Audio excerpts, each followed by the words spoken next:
জয় মা তারা, জয় গুরু বামদেব। দূরে অথবা কাছে আমার বন্ধুরা যেখানেই থাকুন না কেন, সকলকে জানাই গল্পকথায় তারাপীঠের পক্ষ থেকে সুস্বাগতম। ব্রহ্মময়ী তারা মা, উত্তর বাহিনী দ্বারকা নদী,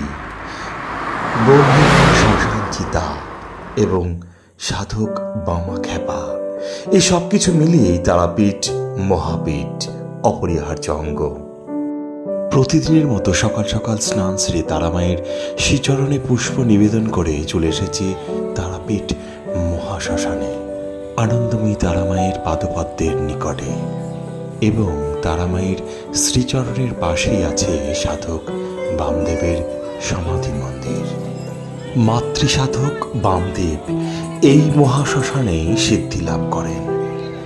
সিদ্ধি লাভের পর তিনি কোনো ধর্ম ব্যাখ্যা, মন্ত্রদান, পুজো পার্বণ ও অনুষ্ঠান ক্রিয়াদি ও উপদেশাবলীর মাধ্যমে নিজেকে জাহির করেননি।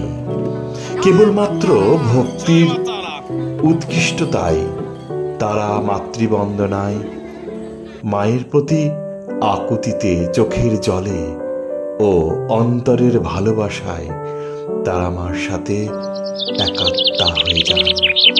গর্ভধারিণী মা ও জগৎজননী তারা মায়ের মধ্যে তিনি কোনো প্রভেদ দেখেননি এবং তারা মায়ের নিকট আবদারে ও ভালোবাসায় ভক্তের সমস্যার সমাধান করেছেন।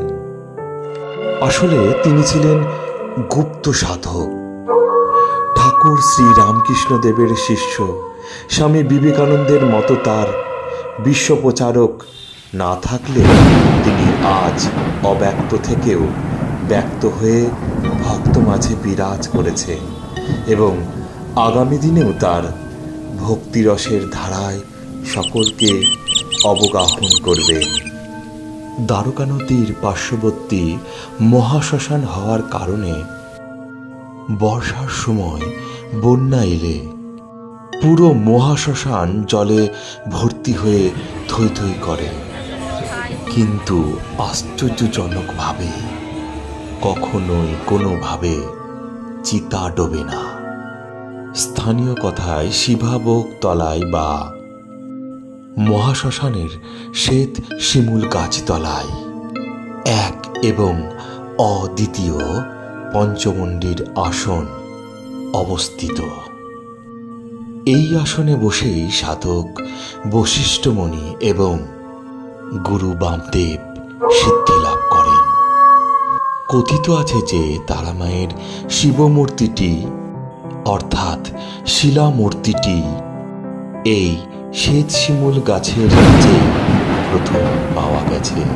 তো বন্ধুরা, কিছুক্ষণ শ্মশানে সময় কাটিয়ে এবার তারামায়ের মন্দিরের দিকে রওনা দিলাম। চলুন এবার আপনাদের দর্শন করায় আনন্দময়ী ব্রহ্মময়ী তারা মাকে। আর ভিডিওটি ভালো লাগলে আপনার পরিচিত বন্ধু বান্ধব আত্মীয় স্বজনদের শেয়ার করবেন। তো বন্ধুরা, আজ এই পর্যন্ত। জয় মা তারা, জয় মা তারা। আনন্দময়ী তারা মায়ের কৃপায় আপনার এবং আপনার পরিবারের মঙ্গল